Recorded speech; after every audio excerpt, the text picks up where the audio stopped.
29/6/2008 ఒరిస్సాలోని Chitrakonda reservoir మావోయిస్టుల దాడిలో మరణించిన 33 మంది పోలీసు అమరులకు దాదాపుగా 18 సంవత్సరాలు ఈ సమస్య పరిష్కారం కాలేదు.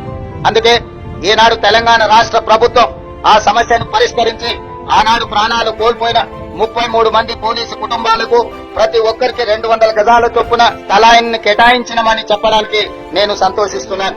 3 రోజుల క్రితం నిజామాబాద్ లో సిసిఎస్ కానిస్టేబుల్ ఎంపల్లి ప్రమోద్ కుమార్ విధి నిర్వహణలో వీర మరణం పొందారు. వారి కుటుంబానికి ప్రభుత్వం అండగా ఉంటుంది.